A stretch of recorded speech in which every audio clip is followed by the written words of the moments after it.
नमस्कार दोस्तों। जय श्री राधे कृष्ण। आपके अपने चैनल भजन कहानी में आपका बहुत बहुत स्वागत है। कृष्णाय वासुदेवाय हरे परमात्मने प्रात क्लेश नासाय गोविंदाय नमो नमः। राधे राधे दोस्तों, आज हम पुत्रदा एकादशी की व्रत कथा सुनाएंगे। एकादशियों का आनंद लेते हुए धनुर्धर अर्जुन ने कहा, है प्रभु, यह कल्याणकारी और महापुण्यदायी कथाएं सुनकर मेरे आनंद की सीमा नहीं है और मेरी जिज्ञासा बढ़ती जा रही है। हे कमल नयन, अब आप मुझे श्रावण मास के शुक्ल पक्ष की एकादशी की कथा सुनाने की कृपा करें। इस एकादशी का क्या नाम है तथा इसके व्रत का क्या विधान है? इसमें किस देवता का पूजन किया जाता है और इसका व्रत करने से किस फल की प्राप्ति होती है? श्री कृष्ण ने कहा, है धनुर्धर, श्रावण मास के शुक्ल पक्ष की एकादशी की कथा के श्रवण मात्र से ही अनंत यज्ञ का फल प्राप्त होता है। हे पार्थ, द्वापर युग के आरंभ में ही महिष्माति नाम की एक नगरी थी। उस नगरी में महाजीत नाम का एक राजा राज्य करता था। वह पुत्रहीन था, इसलिए वह सदा दुखी रहता था। उसे वह राज्य, सुख और वैभव सभी कुछ बड़ा ही कष्टदायक प्रतीत होता था, क्योंकि पुत्र के बिना मनुष्य को इस लोक और परलोक दोनों में ही सुख नहीं मिलता है। राजा ने पुत्र प्राप्ति के लिए बहुत उपाय किए, परंतु उसका हर उपाय निष्फल रहा। जैसे जैसे राजा महाजीत वृद्धावस्था की ओर बढ़ता जा रहा था, वैसे वैसे उसकी चिंता भी बढ़ती जा रही थी। एक दिन राजा ने अपनी सभा को संबोधित करते कहा, ना तो मेरे अपने जीवन में कोई पाप किया है और ना ही अन्यायपूर्वक प्रजा से धन एकत्रित किया है, ना ही कभी प्रजा को कष्ट दिया है और ना कभी देवता और ब्राह्मणों का निरादर किया है। मैंने प्रजा का सदैव अपने पुत्र की तरह पालन किया है, कभी किसी से ईर्ष्या भाव नहीं किया, सभी को एक समान समझा है। मेरे राज्य में कानून भी ऐसे नहीं है जो प्रजा में अनावश्यक डर उत्पन्न करें। इस प्रकार धर्मयुक्त राज्य करने पर भी मैं इस समय अत्यंत कष्ट पा रहा हूँ। इसका क्या कारण है, मेरी समझ में कुछ नहीं आ रहा है। आप इस पर विचार करें कि इसका क्या कारण है और क्या इस जीवन में मैं इस कष्ट से मुक्त हो पाऊंगा। राजा के इस कष्ट के निवारण के लिए मंत्री आदि वन को गए ताकि वह जाकर किसी ऋषि मुनि को राजा का दुख बताकर कोई समाधान पा सके। वन में जाकर उन्होंने श्रेष्ठ ऋषि मुनियों के दर्शन किए। उस वन में वायुवृद्ध और धर्म के ज्ञाता महर्षि लोमस भी रहते थे। वह सभी जन महर्षि लोमस के पास गए। उन सब ने महर्षि लोमस को दंडवत प्रदान किया और उनके सम्मुख बैठ गए। महर्षि के दर्शन से सभी को बड़ी प्रशंसा हुई और सब ने महर्षि लोमस से प्रार्थना की, हे देव, हमारे अहो है कि हमें आपके दर्शन का सौभाग्य प्राप्त हुआ। मंत्री की बात सुन लोमस ऋषि ने कहा, है मंत्रीवर, आप लोगों की विनम्रता से मैं अति प्रसन्न हूँ। आप मुझसे अपने आने का प्रयोजन कहें। मैं आपके कार्य को अपने सामर्थ्य के अनुसार अवश्य करूंगा, क्योंकि हमारा शरीर ही परोपकार के लिए बना है।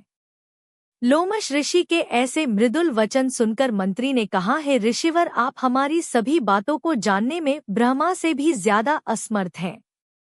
अतः आप हमारे संदेह को दूर कीजिए। महिष्मति नामक नगरी के हमारे महाराज महाजित बड़े ही धर्मात्मा व प्रजावत्सल हैं। वह प्रजा का पुत्री की तरह धर्मानुसार पालन करते हैं, किंतु फिर भी वह पुत्रहीन है। हे महामुनि, इससे वह अत्यंत दुखी रहते हैं। हम लोग उनकी प्रजा हैं, हम भी उनके दुख से दुखी हो रहे हैं, क्योंकि प्रजा का यह कर्तव्य है कि राजा के सुख में सुख माने और दुख में दुख माने। हमें उनके पुत्रीहीन होने का अभी तक कारण ज्ञात नहीं हुआ है, इसलिए हम आपके पास आए हैं। अब आपके दर्शन करके हमको पूर्ण विश्वास है कि हमारा दुख अवश्य ही दूर हो जाएगा, क्योंकि महान पुरुषों के दर्शन मात्र से ही प्रत्येक कार्य की सिद्धि हो जाती है। अतः आप हमें बताने की कृपा करें कि किस विधान से हमारे महाराज पुत्रवान हो सकते हैं।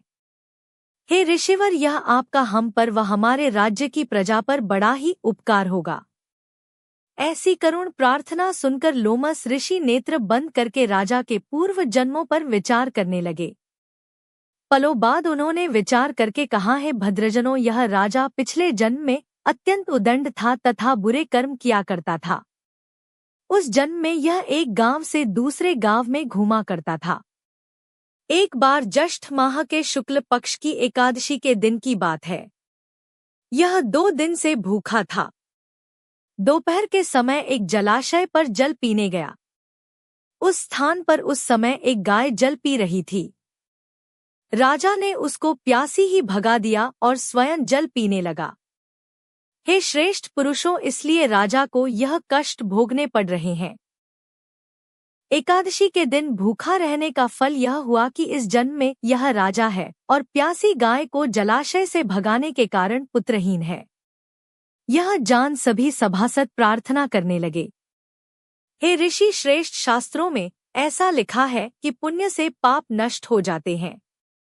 अतः कृपा करके आप हमें कोई ऐसा उपाय बताइए जिससे हमारे राजा के पूर्व जन्म के पाप नष्ट हो जाएं और उन्हें पुत्र धन की प्राप्ति हो। सभासदों की प्रार्थना सुनकर लोमस ऋषि ने कहा, है श्रेष्ठ पुरुषों, यदि तुम सब श्रावण माह के शुक्ल पक्ष की पुत्रदा एकादशी का व्रत और रात्रि जागरण करो और उस व्रत का फल राजा के निमित्त कर दो तो तुम्हारे राजा के यहाँ पुत्र उत्पन्न होगा। राजा के सभी कष्टों का नाश हो जाएगा। इस उपाय को जानकर मंत्री सहित सभी ने महर्षि को कोटि-कोटि धन्यवाद दिया तथा उनका आशीर्वाद लेकर अपने राज्य में लौट गए। इसके बाद उन्होंने लोमस ऋषि की आज्ञा अनुसार पुत्रदा एकादशी का विधान पूर्वक उपवास किया और द्वादशी को उसका फल राजा को दे दिया।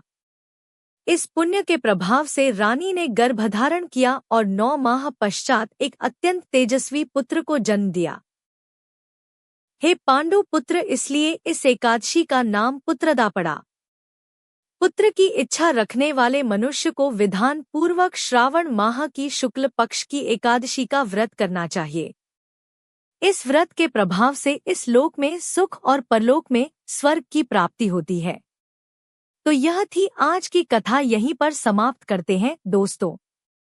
फिर मिलेंगे नई वीडियो में नई जानकारी के साथ। श्री राधे कृष्ण। धन्यवाद।